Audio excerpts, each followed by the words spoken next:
nous venons, Seigneur, te recommander ces instants. Il est écrit que là où 2 ou 3 sont réunis, en ton nom, tu es présent. Alors, oh Dieu, nous sommes réunis, Seigneur, afin de parler des choses qui concernent notre royaume.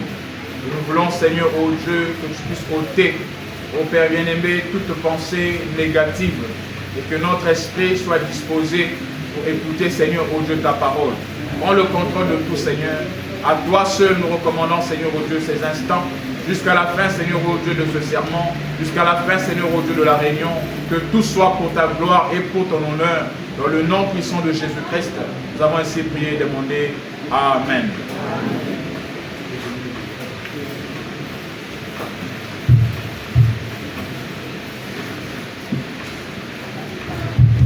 Puisque nous sommes debout, nous allons lire.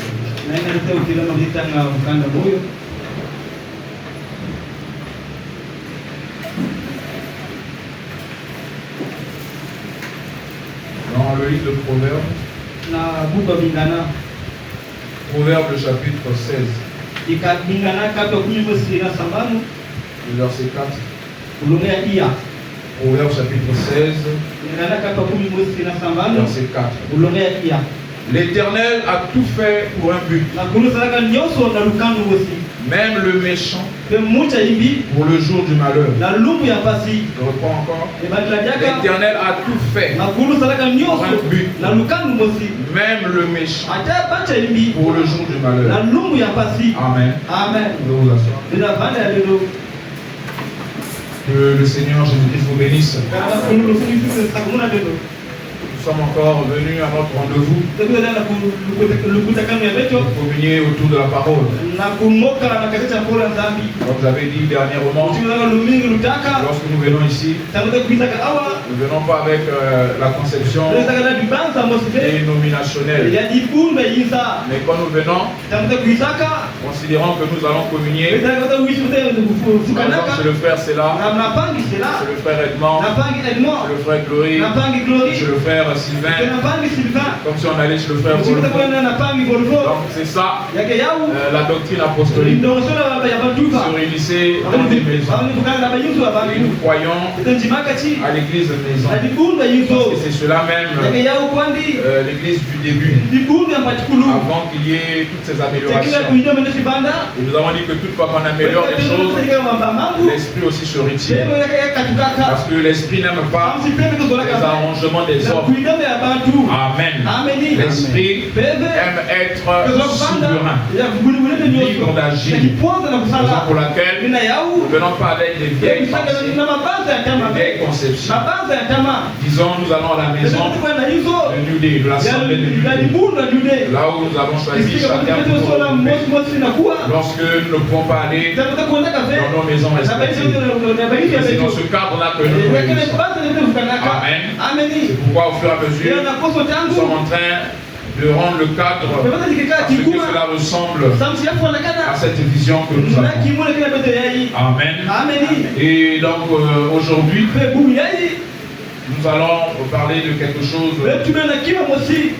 pour en profiter, de rappeler quelque chose de très important. Aujourd'hui où les gens vont se réunir, nous parlerons de la naissance de Frère Branham. Le 6 avril, on va parler de comment il est né, comment de fait venu. Tout ça, nous le savons. Mais l'écriture que maintenant nous dit, si nous avons bien suivi, nous voulons parler sur le but de la venue de Frère Branham. Parce que le but de la venue d'un prophète est plus grand que la naissance de ce prophète. Le but de la venue d'un prophète est plus grand et plus important que la naissance. Comment il est né. Tout ça en fait c'est l'histoire. On doit connaître cette histoire. Cela nous donne aussi la foi dans l'élément surnaturel. Mais le plus important, c'est de comprendre le but pour lequel ce prophète est né. Quand nous retournons d'abord avec les apôtres, c'est pas si vous remarquez, voilà pourquoi vous devez toujours prendre votre temps de sonder les Écritures et de lire. Quand vous lisez un peu l'évangile de Paul, je ne parle pas des 4 premiers livres. Les 4 premiers livres, Matthieu, Marc, Luc, Jean, ce sont des livres en fait qui relatent l'histoire de la vie de Jésus, comment il est né, son ministère et autres. Surtout les 3 premiers livres, Matthieu, Marc et Luc. Et lorsqu'on arrive dans le livre des Actes, vous allez voir que là maintenant, il s'agit maintenant de ce que le Saint-Esprit a accompli au travers des apôtres qui ont cru en Jésus. Parce que le but de la venue de Jésus, ce n'était pas que les apôtres puissent être là à parler de sa naissance.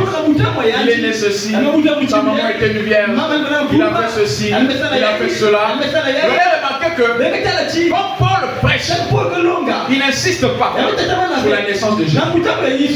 C'est quelqu'un avec moi. J'ai affaire aux lecteurs de la Bible.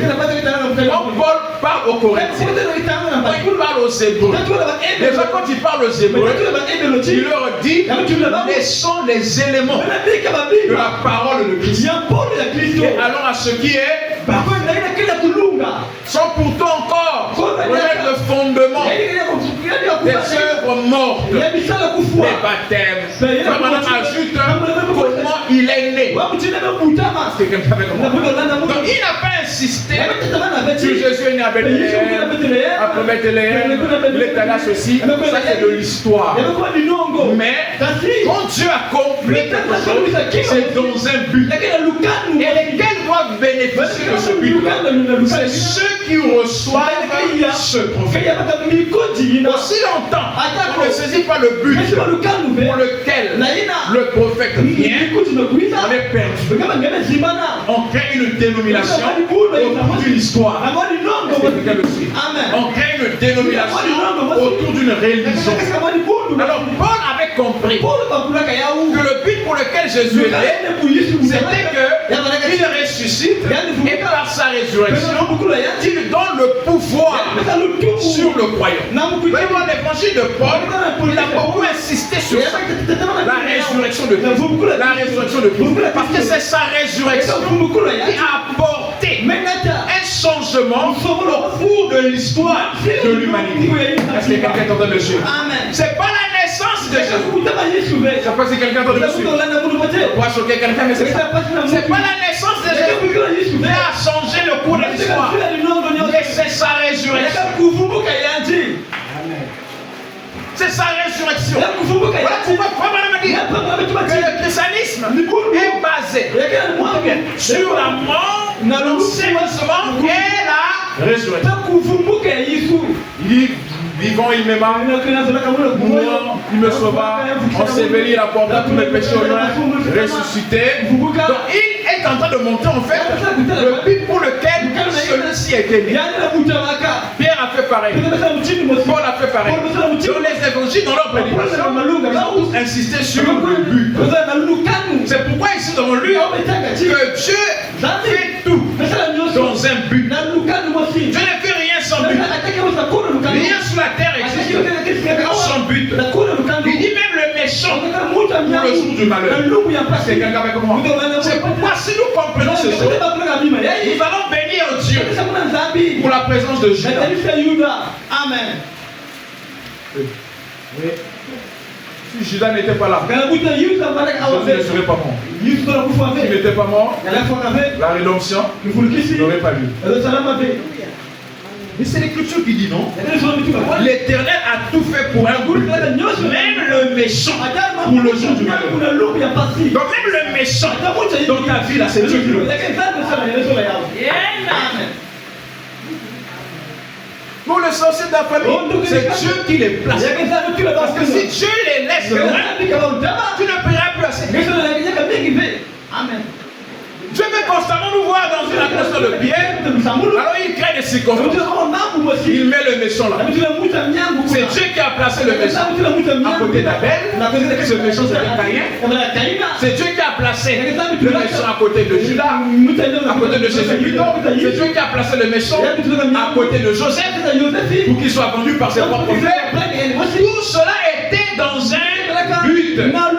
Parce que si les frères de Joseph n'avaient pas vendu Joseph, il ne serait pas gouverneur en Égypte.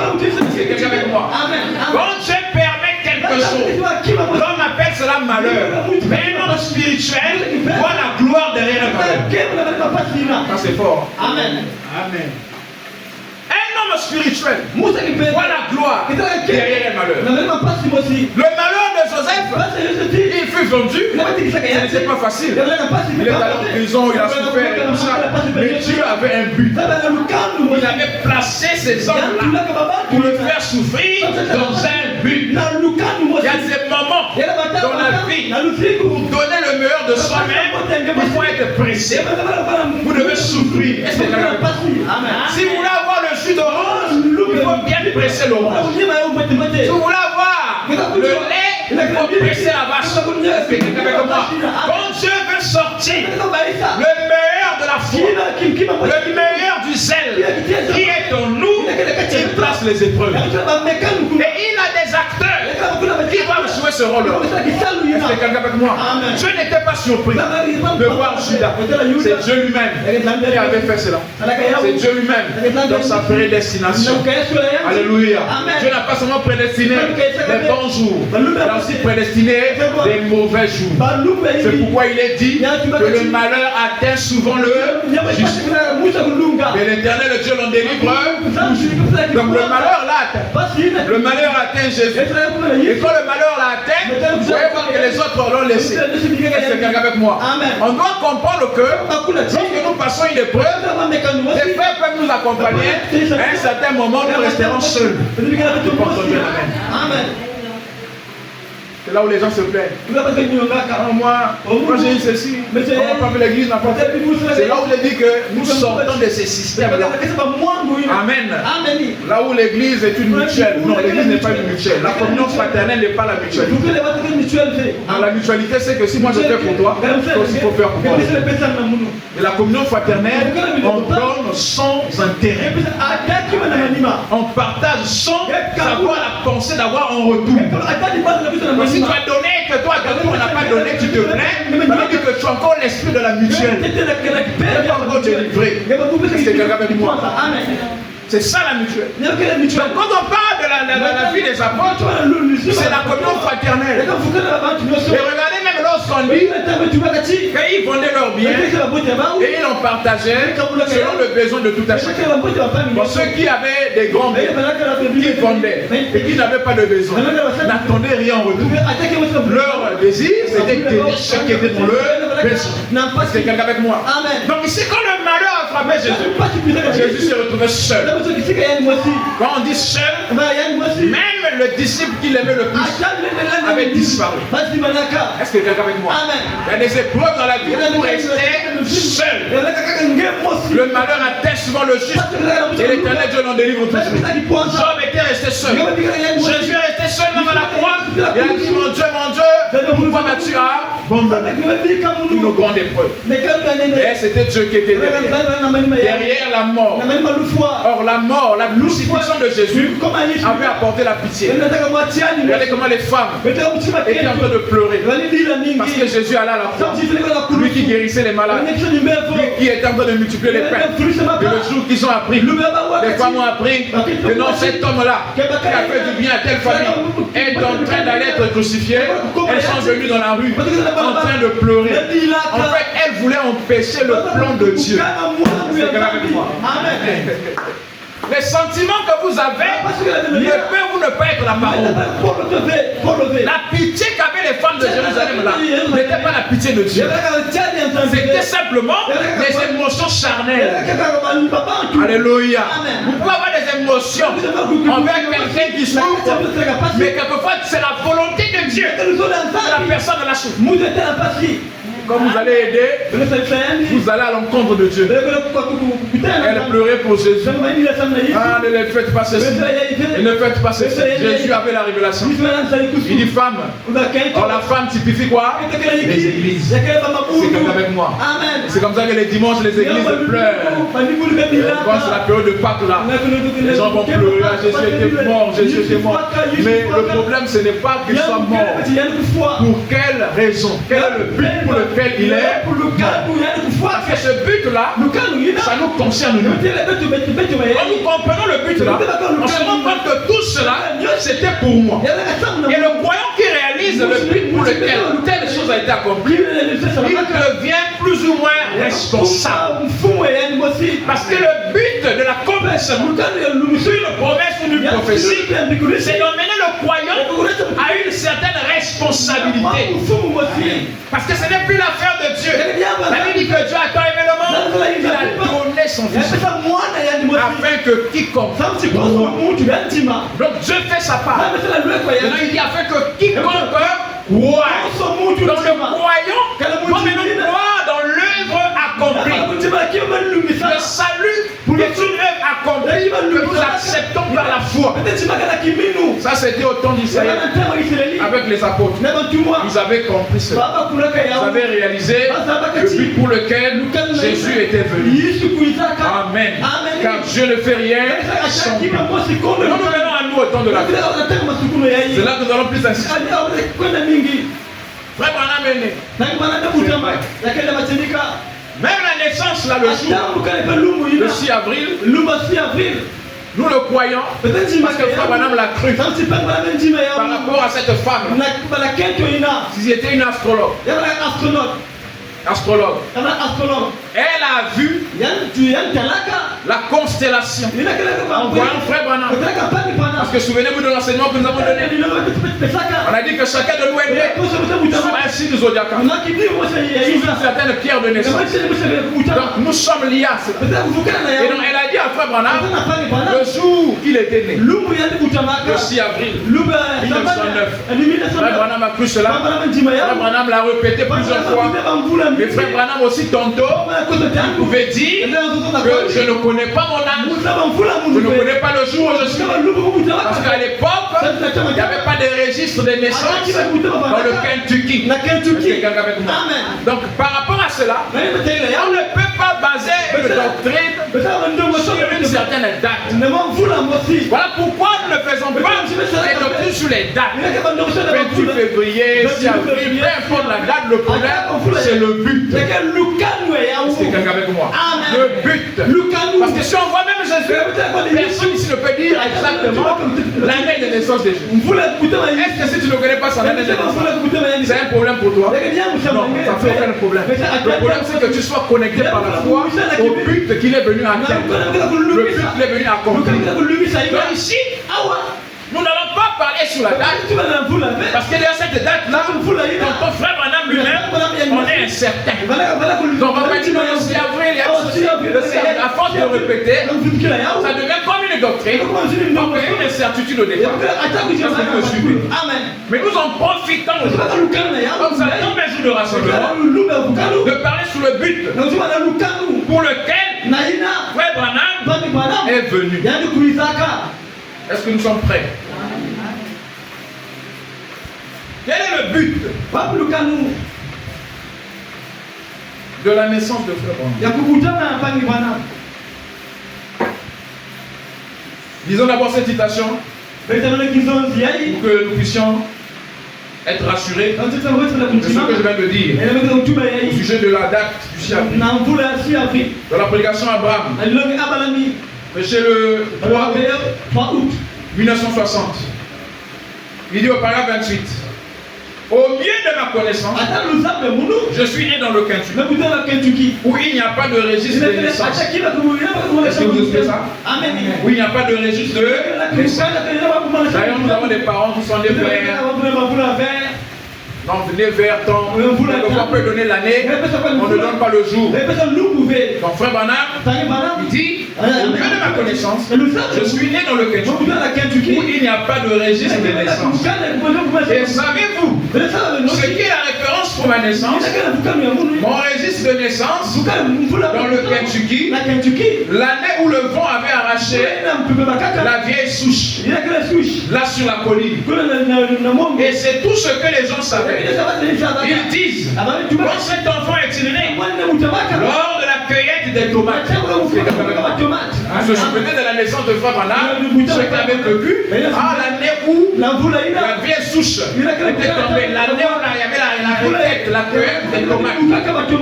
Donc c'était par rapport à un événement qu'on se souvenait de sa naissance. Est-ce que vous me suivez? L'année quand celui-ci est né, pendant la moisson du blé. À quelle moisson du blé? Eh bien, c'était ça le registre des naissances. Est-ce que vous entendez me suivre? C'était ça le registre des naissances dans les montagnes du Kentucky. Je ne connais donc pas mon âge. C'est pas si vous entendez me suivre. Je ne connais donc pas mon âge. Donc vous ne pouvez pas baser une doctrine qui crée une incertitude. Mais nous croyons, selon la révélation, que Dieu a donné à cette femme. Parce que cette femme était durant les 3 mages qui avaient suivi l'étoile quand Jésus était né. Est-ce que avec moi? Elle a vu, elle a déclaré, Madame l'a cru, Madame aussi l'a déclaré. Mais en allant plus loin, nous devons comprendre que nous ne devons pas rester là plus bas. Parce que ça, nous pouvons appeler cela les éléments de la parole. Ce qui est parfait, c'est le but de sa naissance. Voilà pourquoi les saints, je me sens bien. Donc Frère Branham s'est retrouvé au-delà du temps. Les saints ont dit à Frère Branham, Frère Branham, si tu n'étais pas venu, nous ne serions pas ici. Est-ce que c'est de Paul Antoine? Il dit oui. J'ai prêché comme Paul. Donc, il était venu dans un but. Le but c'était la prédication. Et ceux-là, ils ont dit si tu n'étais pas venu, ont témoigné cela par rapport à ce qu'il avait prêché. Pas par rapport simplement à sa naissance. Naître c'est quelque chose, mais le but de la naissance, c'est ça qui est plus important. Voilà pourquoi la Bible dit, pour la fin d'une chose, que son commencement. Amen. Je ne connais donc pas mon âge. Mais de toute façon, j'ai à peu près cet âge-là. C'est ce que ma mère m'a dit. Et je pense qu'elle est très proche de la vérité. Amen. Elle est très proche de la vérité. Alors, venons maintenant sur le but. Frère Branham est venu dans un but. Le but pour lequel Dieu a envoyé Frère Branham, c'est pour un exo. Amen. Je vais être très précis là-dessus. Frère Branham est venu pour un exo. De la même façon que Dieu avait envoyé Moïse. Parce que toutefois, vous remarquez la présence de la colonne de feu sur la terre. Sachez que un exode qui est prêt à commencer. Moïse fut attiré par la colonne de feu. On lui dit, oh, tu étais sous nous. Car le lieu où tu te tiens est un saint. Le signe, c'est le zèle. Il avait encore le zèle de l'Égypte. Le zèle du désert. J'ai ôté ce zèle-là parce qu'il avait une mission. C'est quelqu'un avec moi. Et donc, quand il rencontre la colonne de feu, c'est dans un but. Aller délivrer le peuple d'Israël de l'Égypte pour les emmener dans le pays de la promesse. Est-ce que c'est la vérité? Et Frère Branham a dit aujourd'hui, nous sommes aussi dans un exode. Il y a la même colonne de feu. Il y a le même ange du Seigneur. Quand vous voyez l'ange du Seigneur, colonne de feu. Car l'un des mystères de ces derniers jours, on a dit que c'est le retour de la colonne de feu. Et quand la colonne de feu retourne, après près de 2000 ans, ça veut dire qu'il doit avoir un exode. Un exode veut dire un voyage, un déplacement. déplacement. Et cette fois-ci, ce n'est pas un déplacement physique. C'est avec moi. Parce que dans le premier exode, l'exode de Moïse, c'était un déplacement physique. Il prenait Israël de l'Égypte, ils ont parcouru un trajet jusqu'au pays de la promesse. Il y a eu un deuxième exode qui était un exode spirituel. Jésus est venu faire sortir Israël du judaïsme, la foi dans la loi, pour les emmener dans la grâce, le baptême du Saint-Esprit. C'est pourquoi il a dit à ceux qui avaient cru en lui, n'allez pas d'abord, restez d'abord à Jérusalem, car la puissance viendra sur vous. Dans le but pour lequel les apôtres avaient cru en Jésus, c'était pour que le Saint-Esprit, la puissance qui avait œuvré en Jésus, revienne sur eux, afin qu'ils deviennent ses témoins à Jérusalem et dans toute la Samarie et au fin fond du monde. Et donc le but là, c'était qu'ils quittent le judaïsme, la loi, pour la grâce. Mais il dit, je ne suis pas venu abolir la loi, mais l'accomplir. L'accomplissement de la loi, c'est que la grâce prend le dessus. Et on n'insiste plus sur la loi. La loi existe plus, mais on n'insiste plus sur la loi. C'est ce qu'il a fait avec la femme qui avait été attrapée en flagrant. On l'a amenée vers Jésus. On dit, cette femme-là a transgressé la loi. Les pharisiens voulaient que Jésus puisse la juger par rapport à la loi. Jésus les a montré qu'il était venu un exode, un changement de dispensation. Il leur a dit, celui qui est dans un péché, jette la première pierre. Il les a menés un peu plus loin. Il les a montré que la loi, c'était bien. Mais je suis venu pour un exode. L'insistance, c'était maintenant la grâce. C'est pourquoi Paul a prêché, et dans son évangile, il a beaucoup insisté sur la grâce. Est-ce que tu es avec moi? Et les autres apôtres avaient l'impression que Paul était contre la loi. Donc Paul n'était pas contre la loi. Paul leur a montré simplement un changement. On n'insiste plus sur ce qui est passé. Ce qui est passé est toujours là. Parce que c'est déjà un acquis. Mais on avance maintenant avec ce qui est pour le jour actuel. Et ça, c'était le deuxième exode. Donc le premier exode, pour réitérer, ils ont quitté l'Égypte pour le pays promis. Le deuxième exode, ils quittent le judaïsme pour la grâce. Ils quittent la loi pour la grâce. Ils quittent la loi pour le baptême du Saint-Esprit. Est-ce que vous me suivez? Maintenant, il y a un troisième exode.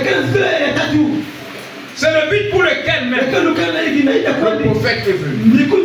Car la colonne de feu qui est venue, en ce temps-là, ce n'était pas simplement pour la guérison, mais c'était pour conduire avec le peuple dans un exode. Dans un exode, on quitte quelque part, on sort de quelque part, pour entrer quelque part. Est-ce que vous êtes en train de me suivre? Un exode, un voyage. Vous ne pouvez pas dire je voyage et vous quittez quelque part, vous n'allez nulle part. Quand on voyage, on a eu des destinations. Et ici on dit bien que le troisième exode, tout comme le deuxième exode, ne sont pas des exodes naturels. Ce sont des exodes spirituels. Ce sont des déplacements dans notre esprit, dans notre pensée. Il s'agit de changer de conception, de changer de façon de voir, de changer de façon de croire. Est-ce que vous êtes en train de me suivre?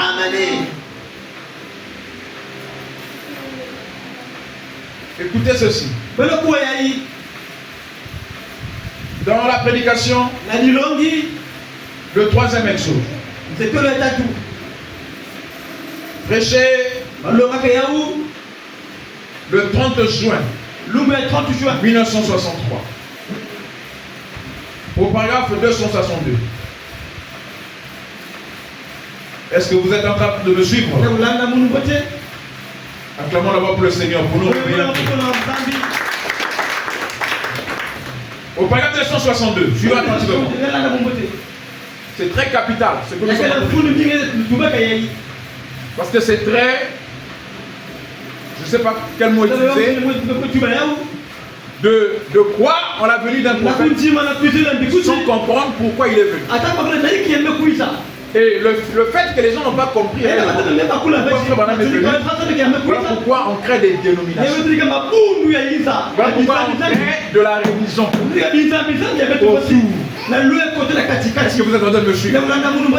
Frère Branham n'est pas venu pour que nous puissions lui dire tu nous appartiens. Nous sommes des banamistes. Nous sommes de ceci. Et les autres, ce sont des dénominations. Non. Madame n'est pas venu pour ça. Parce que d'ailleurs, tous les croyants, tous les élus de Dieu ne sont pas dans les tabernacles. Amen. C'est là où les gens ont mal compris les choses. On pense que non, tous les enfants de Dieu sont les membres des tabernacles. C'est là que vous allez vous tromper. Jésus avait des disciples qui ne se réunissaient pas avec lui. Les autres. Est-ce que vous êtes en train de me suivre? Jésus avait des disciples qui ne se réunissaient pas tous les jours avec lui. Quand Pierre et les autres étaient là, ils allaient dans les campagnes. Les autres disciples de Jésus n'étaient pas là. Alléluia. Amen. Mais ceux qui étaient scellés là, autour de Jésus, quand Jésus est mort, ils sont partis. De ceux qui étaient dans l'ombre. Est-ce que vous me suivez? Les disciples de Jésus qui étaient dans l'ombre. Comme celui qui a donné la place là on a enterré Jésus. Est-ce que vous le connaissez? C'était un disciple de Jésus. Pendant que Pierre qui avait des révélations, Dieu le Christ, le Fils de Dieu, a disparu. Quand l'épreuve a frappé Jésus, il a disparu. Il y avait un disciple qu'on n'avait jamais cité auparavant, qu'on cite à la fin. Joseph d'Arimathée. Parce que Jésus n'avait pas un endroit pour être enterré. Pierre et les autres avaient fui. Ils avaient taillé la zone. Après 3 ans et demi, ils ont soutenu l'œuvre. Quand Jésus a eu des problèmes, ils l'ont abandonné. Mais il y a un disciple qui était dans l'ombre. Vous vous dites que les fils de Dieu, ce ne sont pas votre tabernacle. Dieu a ses enfants partout. C'est qu'on entend un amen. C'est cette erreur-là qu'on nous enseigne. Voilà pourquoi on est devenu orgueilleux pour rien. On ne comprend même pas pourquoi Frère Branham est venu. Pose la question. Frère Branham est venu pour nous ramener à la foi des apôtres. On ne sait pas la foi des apôtres. Oh non, la guérison divine, le baptême du Saint-Esprit, vous allez être choqués. On va lire. Le Branham me dit, le 3e exode, c'est quitter le baptême du Saint-Esprit. Oh, il est venu ramener le baptême du Saint-Esprit. Il est venu. Oui. Ça, c'est ce qu'il a fait au début. Et au début, il n'avait pas encore de message. Dans la prédication, l'enlèvement, Branham a dit, pendant tout ce temps que je faisais des campagnes d'évangélisation, je savais que ce n'était pas encore mon message. Mon message viendrait après. Le message de Frère Branham, c'est quoi? Sortez des dénominations. Tout comme Israël devait sortir de l'Égypte. En Égypte, ils adoraient aussi. Est-ce que quelqu'un avec moi? Amen. En Égypte aussi, ils adoraient. Dans la ville appelée Goshen. Alléluia. Amen. Et c'est là où les croyants des tabernacles ont failli. C'est quand ils disent nous sommes à Goshen. Nous sommes à Goshen. Goshen était toujours sous l'influence de Pharaon. Amen. C'est pourquoi la mission de Moïse, c'était de les sortir de Goshen. C'est pourquoi l'âge de l'épouse ne peut pas être un dans l'âge de la Au prochain est dans l'Égypte, dans l'âge de l'épouse et dans l'âge de la Odyssée. C'est faux. L'âge de l'épouse, c'est un autre âge. Prochaine, c'est le temps que Dieu a donné pendant que le prophète avait un ministère de ramener à la foi apostolique avec la guérison divine, avec le premier poule et le deuxième poule. Il a œuvré au milieu des dénominations. Et le dernier appel, c'est l'appel à sortir des dénominations, des systèmes ecclésiastiques, afin d'entrer dans la présence de Dieu lui-même. Là où vous êtes connectés à Dieu vous-même. Là où vous n'avez plus la foi dans l'église, mais vous avez la foi dans la parole. Parce qu'il y a la majorité ont la foi dans l'église. Quand le pasteur tombe, il n'a plus de zèle, il n'a plus de foi. Quand le frère tel tombe, alors il dit finalement le message a fait ça. Parce qu'il a mis sa foi dans l'église. Et c'est là qu'il faut sortir. Il faut entrer dans la foi de Dieu lui-même. Être connecté à Dieu. Là où vous-même vous devenez une église, un tabernacle. Est-ce que quelqu'un avec moi? Amen. Lisons ceci. Le troisième exode. Très attentif. Qu'est-ce qu'il a fait au premier exode? Il a envoyé un prophète au roi avec une colonne de feu. Il a appelé le peuple à sortir. C'était son premier exode. Et quand les temps prévus, où Israël est venu, il a de nouveau envoyé un prophète à Dieu avec une colonne de feu. Jean l'a vu descendre du ciel par une colonne. Il a dit je vais à Dieu, je retourne à Dieu. Après sa mort, son ensevelissement, sa résurrection, Saul de Tarse, en route pour Damas, a vu cette même lumière, cette même colonne de feu. Et comme il était un hébreu, bien enseigné dans la parole, il a dit Seigneur, qui es-tu? Il savait que cette colonne de feu était le Seigneur. Il était un hébreu. Au deuxième exode, il a suscité un prophète roi qui était son fils, un prophète Dieu. Alors je dis au paragraphe 266. Soyez prêts ici. Est-ce que nous sommes prêts? Amen. Paragraphe 266. Et ici, en d'autres termes, maintenant. Est-ce que vous êtes avec moi? Amen.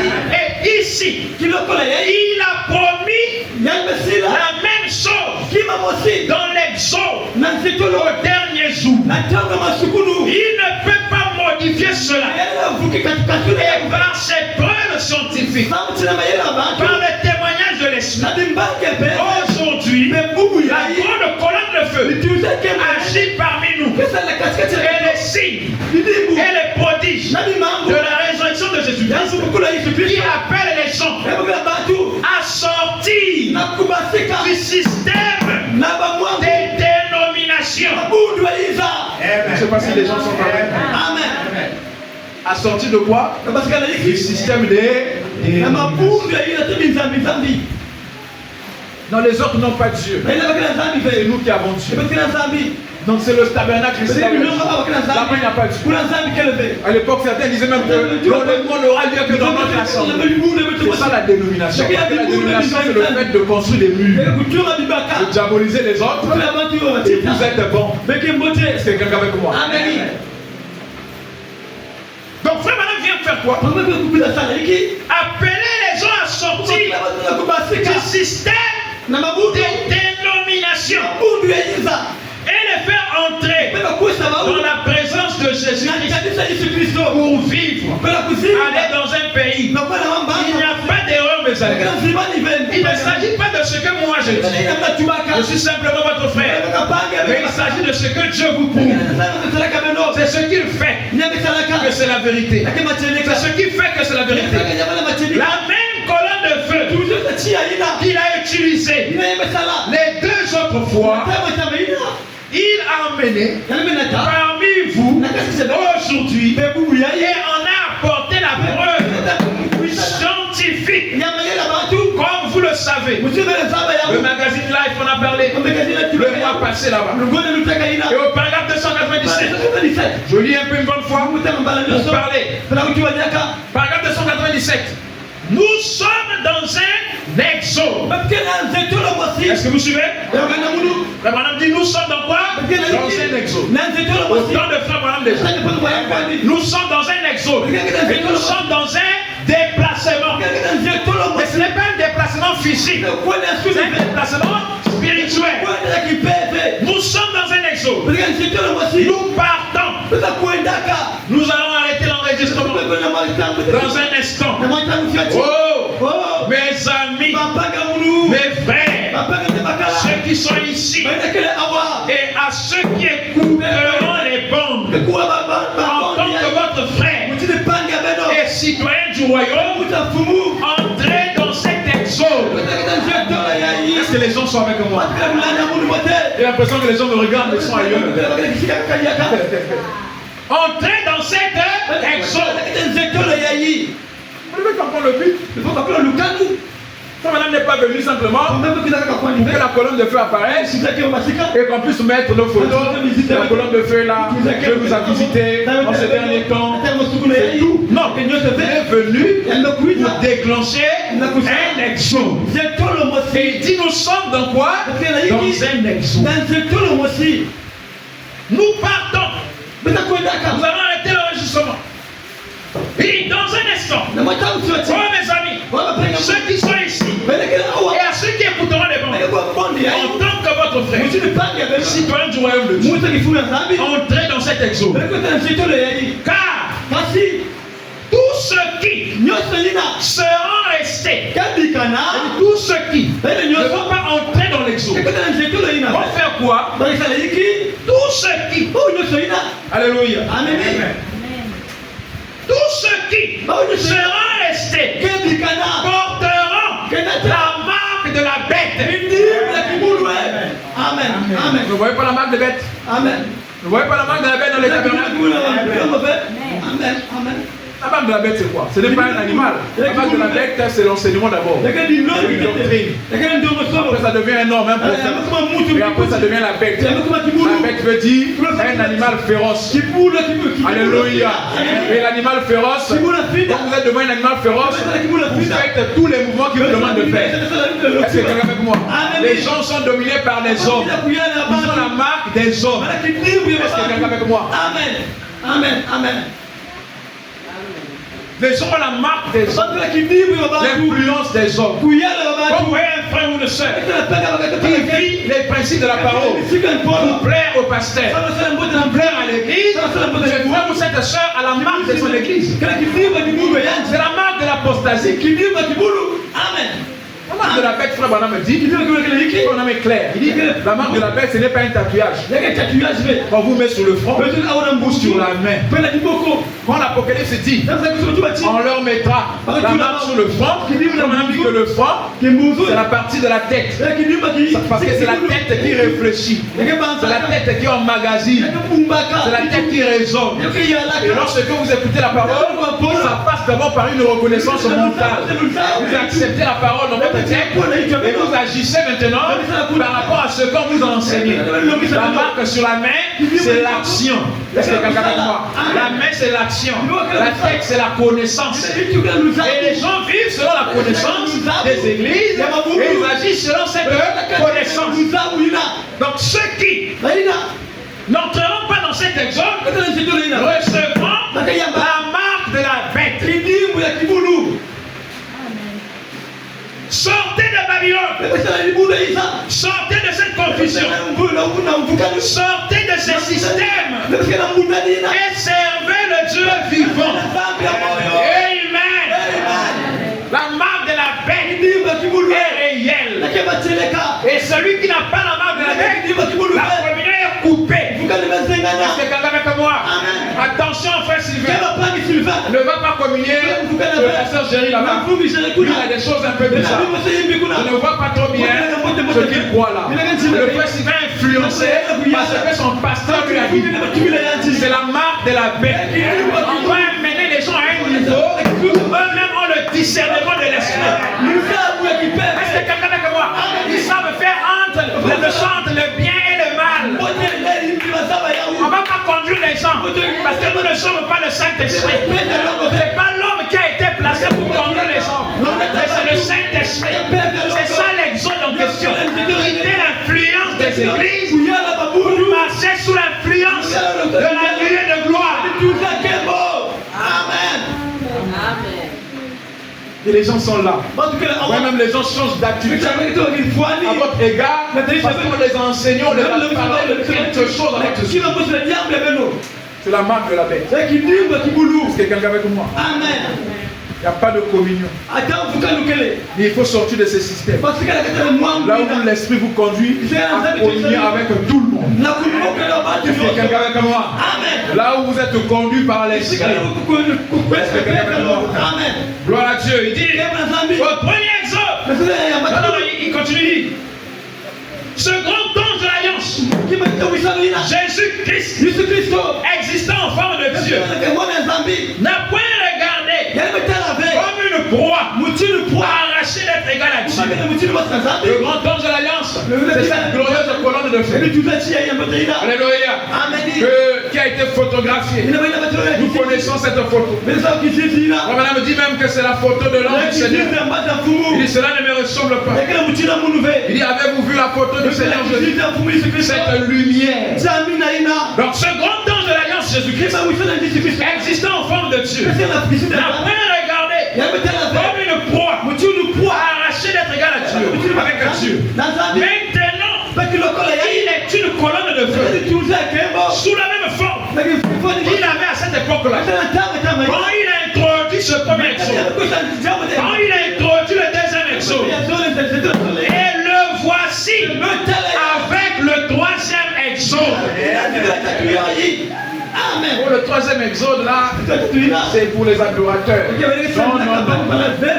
Il faut arracher ça. Le troisième exode, c'est pas une affaire d'adorateur. Le troisième exode, c'est la mission de Frère Branham. Parce que les adorateurs de Frère Branham se sont surnommés les frères du troisième exode. Mais il faudrait leur dire que dans le premier exode, Israël n'avait jamais adoré Moïse. Amen. Ça rentre bien. Parce que Frère Branham dit que le troisième exode est comparable au premier exode. Or, dans le premier exode, Moïse n'a jamais été adoré. Alléluia.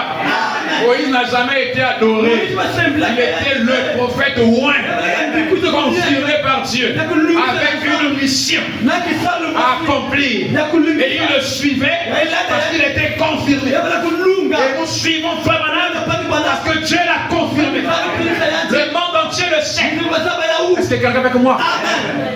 Même si vous allez à la chapelle de vainqueur, allez avec la photo de l'ange du Seigneur.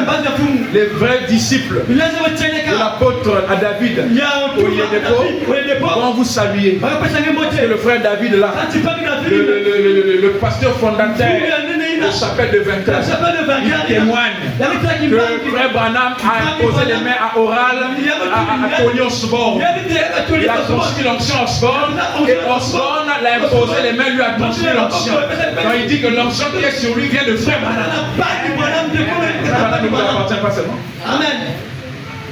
Et la façon dont souvent, nous voyons Frère Branham en dehors des jupes et des photos, de la même façon que les autres églises font. Amen. Amen. Oui. Est-ce que quelqu'un est avec moi? Amen. Si on enlève seulement ces détails-là, vous allez voir c'est pratiquement la même chose. Pratiquement la même chose. Alléluia. Amen. Et le voici. Quand dit le voici, ça veut dire que la chose est présentée. C'est quelqu'un avec moi. Ça c'est la force doctrine en question. Et le voici avec le troisième exode. Amen. Amen.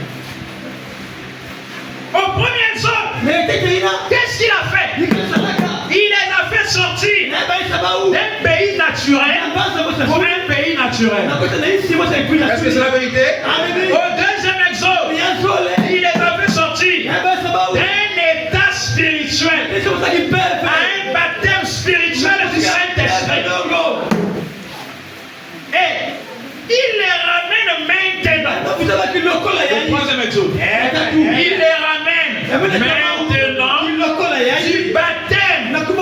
spirituel du Saint-Esprit au pays éternel du millénium. Amen. Bon, je vais poser une question simple. Parce qu'il faut éviter quelquefois que la religion nous rende idiots. On dit bien que le troisième exode fait partie d'un pays spirituel, d'un baptême spirituel à un pays éternel du millénium. Est-ce que le baptême du Saint-Esprit est physique? Est-ce que le baptême du Saint-Esprit est physique? On ne peut pas quitter quelque chose de spirituel qui perd quelque chose de naturel. Amen, amen, amen. Le pays éternel du millénium, là dont on parle, c'est un état spirituel. Amen, amen. Et du glorieux au-delà. La même colonne de feu. Par le même système oint. Le même Dieu. Qui fait les mêmes choses. Et la même parole. Qui a annoncé le premier, a annoncé le deuxième. La même parole qui a annoncé le deuxième, a annoncé le troisième. Et voici que nous voyons cela parmi nous. Il sortait. Oh, sortez de ce chaos. Le paragraphe 302. Sortez de ce chaos. Venez au Dieu vivant. Venez à la parole. Alléluia. Et la parole a été faite chair et habité parmi nous. Et maintenant, il est dans notre chair. Il habite parmi nous. Sortez et servez le Dieu vivant. Alléluia. Voilà le troisième exode. Ceux qui ont le temps, lisez la prédication, le troisième exode. Méditez. Vous allez comprendre. Le frère Branham parle de quitter un état à un autre état. Donc, premièrement, le frère Branham est venu avec un ministère de ramener ce qui avait été ôté le long des âges de l'église. C'est là où on dit que frère Branham est venu pour ramener à la foi apostolique la guérison divine, le parler en langue, la prophétie, les miracles, tout cela, il a accompli cela. C'était la première phase de son ministère. C'est là où il dit que j'ai prêché comme un Paul. Mais deuxièmement, parce qu'il a dit que ce messager de Malachie 4 et l'Apocalypse 10 fera deux choses. Dans l'exposé des 7 âges de l'église, or ce messager de Malachie 4 et l'Apocalypse 17 va faire deux choses. Premièrement, selon Malachie 4, il ramènera le cœur des enfants au Père. Deuxièmement, il révélera les mystères des 7 tonnerres. L'Apocalypse 10, qui sont les révélations contenues dans les 7 sceaux. Ce seront ces vérités mystères. Alléluia. Divinement révélées, qui ramèneront littéralement le cœur des enfants au Père de la Pentecôte. Premièrement, il fait le travail de ramener la foi apostolique qui consistait en la guérison divine. Voilà pourquoi au début du ministère de Frère Branham, Dieu lui a dit fais l'œuvre d'un évangéliste. Il a parcouru le monde entier. Même quand il est arrivé en Afrique du Sud, c'était pour les campagnes. Mais quand il est passé à la seconde étape, à la seconde phase de son ministère, les gens l'ont abandonné. Parce que là, il commençait à enseigner. Or, ça, c'est la deuxième chose qu'il devait faire pour ramener littéralement. C'est-à-dire les mystères d'Apocalypse 10, des 7 tonnerres devaient être révélés. Le frère Branham dit que les 7 tonnerres n'ont pas grondé au ciel, mais les 7 tonnerres se sont fait retentir sur la terre. Est-ce que quelqu'un avec moi? Ça veut dire que c'est la vie de Christ dans un individu, un homme sur la terre. Et il devait révéler des mystères cachés. Or, le plus grand mystère, c'est qui est Dieu. Savoir qui est Christ. Parce que Christ est le mystère de Dieu révélé. Parce qu'il faudrait que les élus soient connectés à Christ lui-même. Donc, Frère Branham vient à la deuxième phase de son ministère pour nous connecter à Christ lui-même. Pas au Branham tabernacle. Oh, est-ce que quelqu'un peut moi? Branham n'est pas venu pour connecter les gens au Branham Tabernacle. Où on va se réunir et on va suivre la bande à la même heure du Branham Tabernacle. C'est pas ça la mission de Frère Branham. Frère Branham est venu afin de nous montrer Christ. C'est la deuxième phase de son ministère. C'est là le sommet de son ministère. Parce qu'au départ c'était les dons. Alléluia. Il agit avec les dons. Le premier et le deuxième poule. Et Dieu lui a dit tu as failli. Alléluia.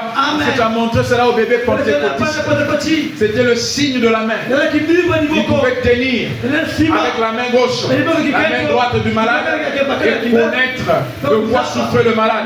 Le deuxième signe, il avait le discernement des pensées de cœur. Mais après cela, il devait passer à la révélation des mystères cachés. Or, le plus grand mystère, c'est Christ lui-même, la divinité suprême, qui est Dieu. Parce que c'est lui en qui était caché tout le plan de la rédemption. Parce que l'Église devait connaître qui est Dieu. Pas seulement l'Église, mais l'épouse. Parce que l'épouse doit sortir de l'Église. C'est même ça le troisième exode. Le troisième exode, c'est l'épouse qui sort de l'Église.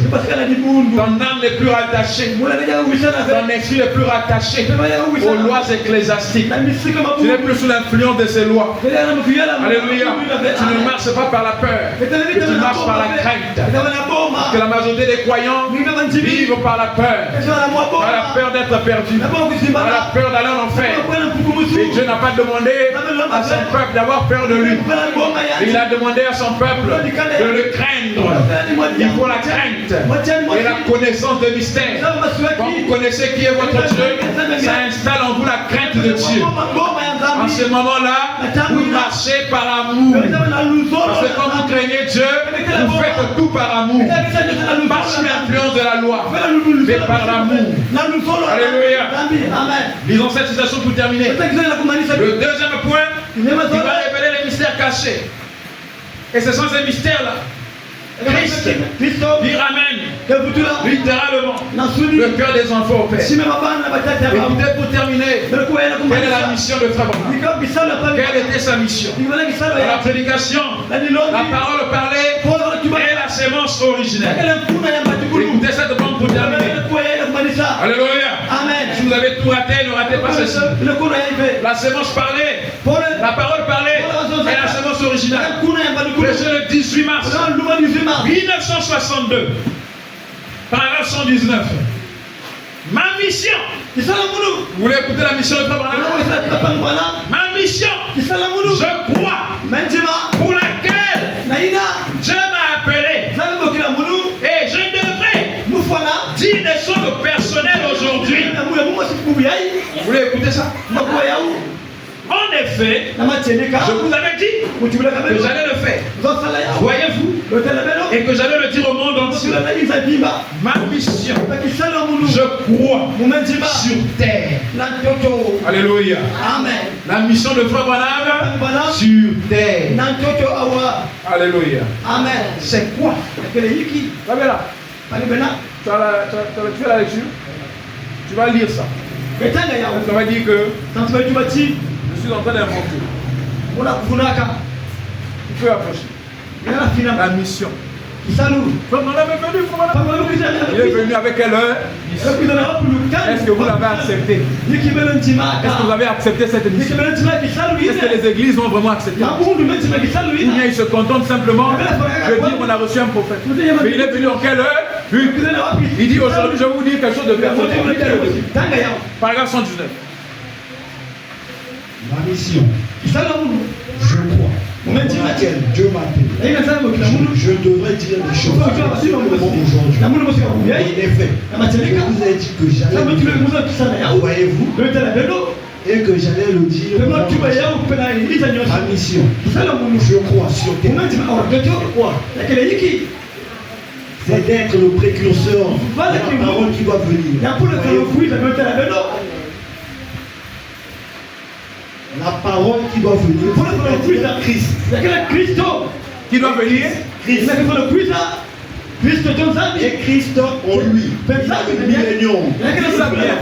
Laisse d'abord, il va dire ça à son interprète. Dis ça encore en lui. Et Christ en lui. Il y a le millénium. Et il y a tout en lui. Parce qu'il est la parole. Vous voyez? Très bien. Amen. Christ a quoi en lui? Il a le millénium et il y a tout. La résurrection, l'enlèvement. Tout ce que vous cherchez, Branham achève sa mission. Vous recevez Christ avec le millénium et tout. C'est pourquoi moi je n'attends rien. Je n'attends même pas la mort. Parce que la mort est moi. La mort se développe en vous. Quand on dit j'attends la mort, c'est comme si la mort est en vous. La mort est en vous. Et la mort, nous avons dit qu'elle n'est plus un ennemi. Ça devient un serviteur. Qui nous amène dans la présence de Dieu. Est-ce que Frère Branham a achevé sa mission? C'est là maintenant le problème. C'est là qu'on doit être sérieux. Frère Branham a-t-il achevé sa mission? Oui ou non? S'il n'a pas achevé sa mission, alors nous ne sommes pas différents de ceux qui ne le croient pas. La mission de Frère Branham, il le dit, c'est: je crois d'être le précurseur. Un précurseur, c'est celui qui vient avant. C'est pourquoi on lui a dit, en 1933, la voix lui a dit, le même que j'ai envoyé Jean-Baptiste avec un message. Préparez ma première venue, je t'envoie avec un message. Et là où les gens sont envoyés, c'est pourquoi on me dit, ton message présentera Christ au monde. Et là les gens disent, voyez-vous, c'est pas Frère Branham, mais c'est son message. Mais comment son message présente Christ si ce message-là ne sort pas de nous-mêmes? Le message et le messager sont deux. Le message et le messager sont un.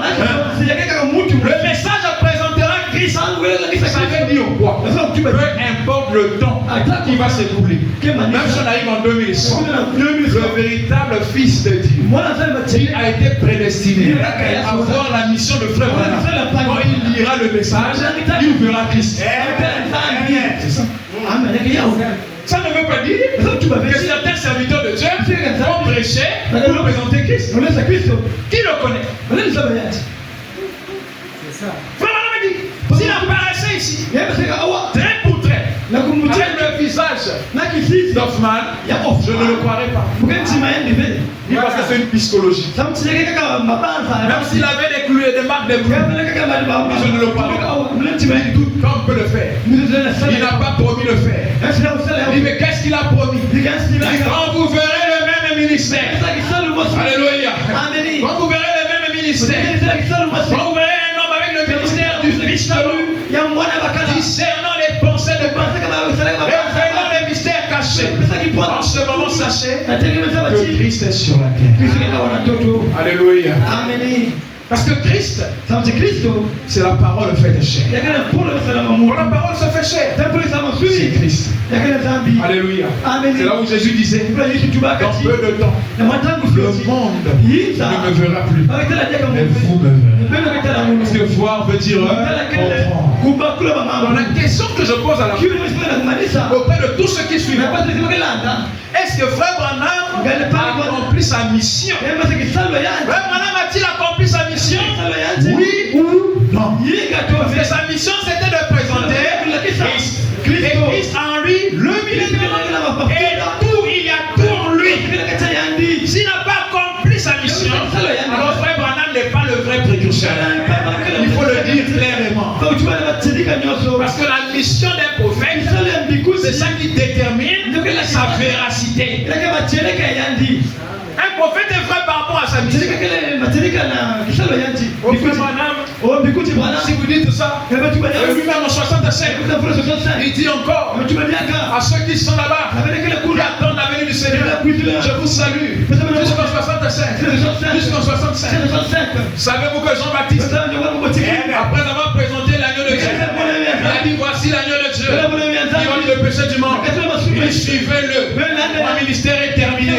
Suivez-le. Après cela, quand il est allé en prison, il a envoyé encore ses disciples aller allait demander à Jésus, est-ce que c'est réellement lui qui allait venir?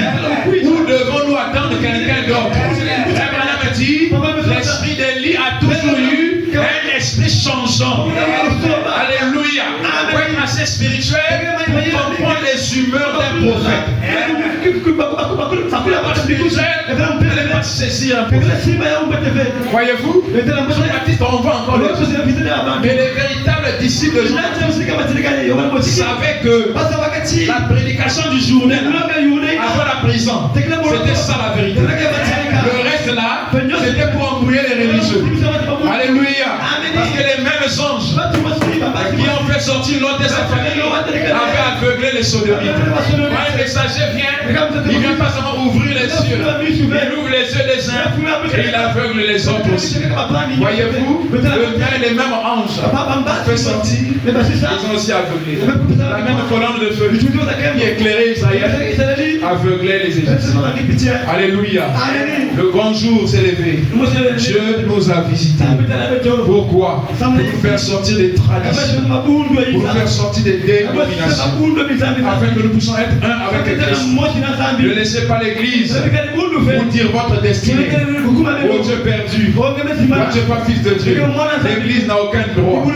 Parce que le 7e son a sorti de l'influence de l'église. C'est sous l'influence de Christ. Une fois que Christ a révélé ton salut, tu es sauvé une fois pour toutes. Tu ne peux plus être perdu. Que le Seigneur vous bénisse. Le grand jour s'est levé, Dieu nous a visités.